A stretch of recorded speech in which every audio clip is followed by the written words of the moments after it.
Very good morning, students. How are you all? पढ़ाई कर रहे हो या नहीं कर रहे हो? अब तो अच्छे से सीरियसली अपने लेसन्स को पढ़ना शुरू करो। फर्स्ट चैप्टर हमारा काफ़ी हो चुका है, 1-2 दिन में ख़त्म हो जाएगा। फिर हम इसके क्वेश्चन आंसर्स करेंगे, नोट्स करेंगे, ठीक है। लास्ट क्लास में हमने क्या पढ़ा था? Resources and their economic development, various methods हमने पढ़े थे। कैसे हम प्रोडक्शन बढ़ा सकते हैं, क्या क्या ज़रूरी है उसके लिए, रिसोर्सेज को प्रॉपर यूज़ में लेना। फिर उसके बाद हमने लॉ एंड ऑर्डर होना चाहिए, इंस्टीट्यूशंस चाहिए, इंटरनेशनल ट्रेड भी बहुत इम्पॉर्टेंट है, और वेस्टेज ऑफ मिनरल्स भी नहीं होना चाहिए। ये हमने हमारी लास्ट क्लास में पढ़ा था। आज की क्लास का हमारा टॉपिक क्या है? The next one, conservation of our resources and its need. What is the meaning of conservation? बचा के रखना, ठीक, सबको पता है। So conservation of a resources and its need. We have studied that resources are very important and should be conserved. ये तो हमने लास्ट क्लास में भी पढ़ा था कि सारे रिसोर्सेज ख़त्म नहीं करने हैं, उन्हें बचा कर रखना है। But a question generally arises as to why should we conserve our resources? क्यों बचाना है भाई? रिसोर्सेज हमारी लाइफ को बेटर करने में हेल्प कर रहे हैं, तो इन्हें बचा के क्यों रखना है? ख़त्म करो।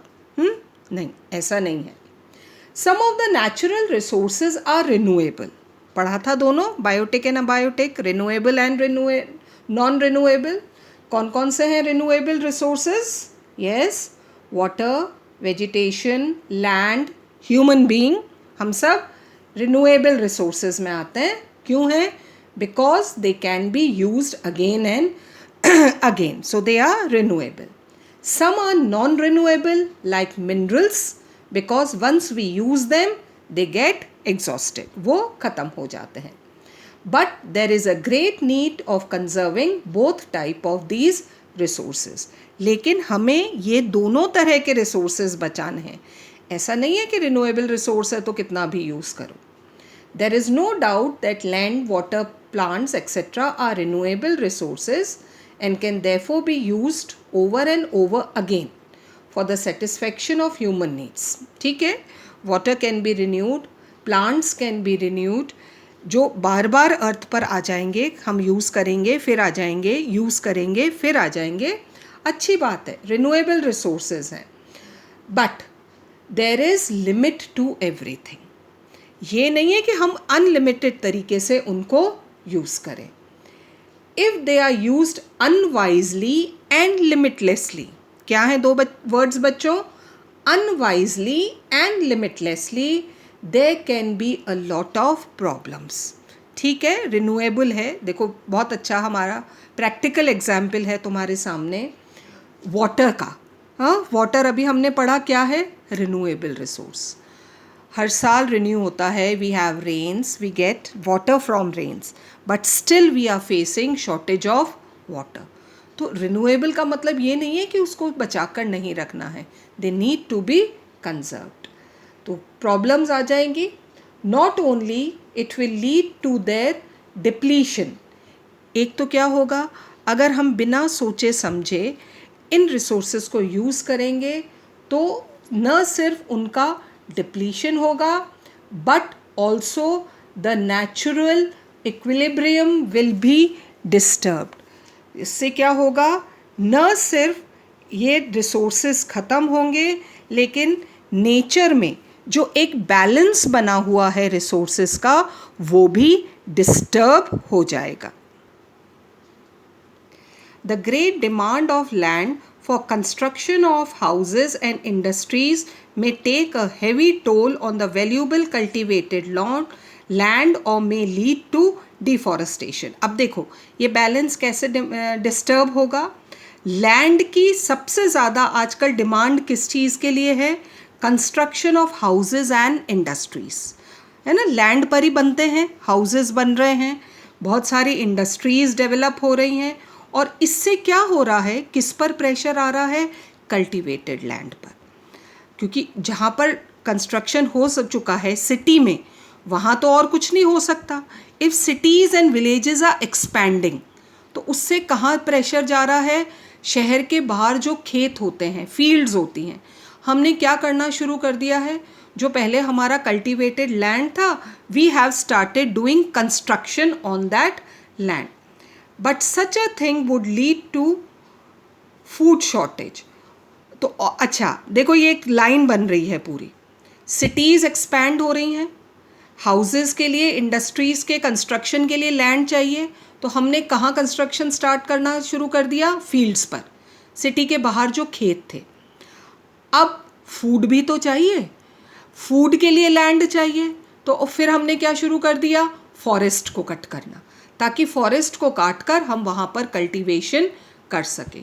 लेकिन इससे फूड शॉर्टेज होने का खतरा हो रहा है. डिफॉरेस्टेशन और indiscriminate cutting of trees leads to floods. अब जब हमने फॉरेस्ट काटना शुरू कर दिया, डिफॉरेस्टेशन स्टार्ट कर दिया, तो फिर नेचर का बैलेंस बिगड़ गया ना. वो जो नेचुरल इक्विलिब्रियम था वो डिस्टर्ब हो गया. फॉरेस्ट के कट होने से क्या क्या प्रॉब्लम्स आ रही हैं? I think you are big enough to understand. जब हमने पेड़ काटने शुरू कर दिए हैं तो फ्लड्स आने शुरू हो गए हैं. उसके बाद ग्लोबल इम्बैलेंस हो गया है, टेम्परेचर्स राइज हो रहे हैं, सॉइल इरोजन हो रहा है ना, और कितने सारी प्रॉब्लम्स स्टार्ट हो गई हैं. तो ये हमने जो नेचर का बैलेंस था उसको डिस्टर्ब किया. कंस्ट्रक्शन एक्टिविटीज़ बढ़ने से कल्टीवेटेड लैंड ख़त्म हुआ, उससे फूड शॉर्टेज हुई, तो हमने डिफॉरेस्टेशन स्टार्ट कर दिया. फॉरेस्ट कट होने लगे तो उसके बाद नेचर का बैलेंस डिस्टर्ब हो गया. तो कहने को तो ये सब नेचुरल रिसोर्सेज हैं, रिन्यूएबल रिसोर्सेज हैं, लेकिन सोच समझकर इनको काम में लेना है. The need for conserving a mineral wealth is still greater. अब हम बात करते हैं नॉन रिन्यूएबल की. रिन्यूएबल तो ठीक है, रिन्यू हो जाएगा, but what about a non renewable resources? कौन से हैं non renewable resources? The minerals, specially the most valuable minerals that we are getting from earth crust. Mineral resources are not renewable, or in other words we cannot renew them once they are used. एक बार अगर हमने उन्हें earth crust में से निकाल लिया, उसके बाद वो मिनरल वहाँ पर नहीं आएगा. Hence it becomes very necessary for us to conserve our mineral wealth at all cost. ये minerals तो हमको बचा कर रखने ही हैं. And you know, minerals are the base of development. अगर minerals नहीं होंगे तो development नहीं होगा. Minerals non-renewable है, अगर ख़त्म कर देंगे तो आगे development कैसे होगा? Secondly, our cultivation and progress are based on our mineral resources. हमारा तो सारा development ही किस पर depend करता है? Mineral resources पर. If they get exhausted, अगर ये minerals ख़त्म हो गए, there is every likelihood, possibility to fear that the whole artifice of civilization will crumble. ये आज तक जो हमने अर्थ पर इतना बढ़िया civilization खड़ा किया है, well developed countries हैं, facilities हैं, ये सब ख़त्म हो जाएगा अगर minerals ख़त्म हो गए. Because with the help of the minerals only this development has taken place, and if we want to continue this development process, we need to conserve minerals. In modern times, the conservation of mineral resources has become very important as these reserves cannot last long in the modern industrial age. और आज का अगर हम type of development देखें तो हम conserve कम कर रहे हैं और वेस्ट ज़्यादा कर रहे हैं. इससे हमारे मिनरल रिसोर्सेज ख़त्म होने का खतरा बढ़ गया है. और अगर मिनरल रिसोर्सेज ख़त्म हो गए then there will be no development. So if we want to continue this type of development of modern industrial age, we need to conserve minerals. The rate of their mining and use in the more industrialized countries is very high. बहुत तेज़ी से minerals निकाले जा रहे हैं. Fossil fuel, oil जिसे हम कहते हैं, पेट्रोल, डीजल, और उसके बाद जितने भी आयरन, कोल, मिनरल्स हैं, इंपॉर्टेंट मिनरल्स, दिन रात इनकी माइनिंग चल रही है बहुत तेज़ी से.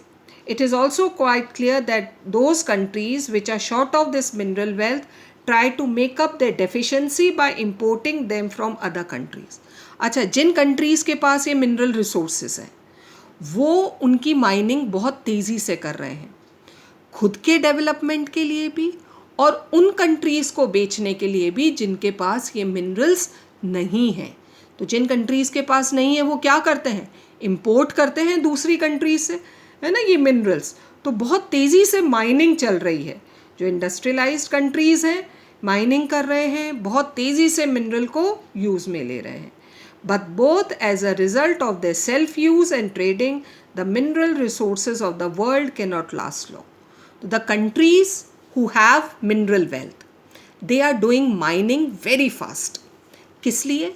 खुद के यूज़ के लिए भी और उन कंट्रीज़ को एक्सपोर्ट करने के लिए जिनके पास मिनरल्स नहीं हैं। और इस सेल्फ यूज़ और ट्रेडिंग दोनों हो रहा है ना, कंट्रीज सेल्फ यूज़ भी ले रही हैं और उनको ट्रेड भी कर रही हैं, एक्सपोर्ट भी कर रही हैं।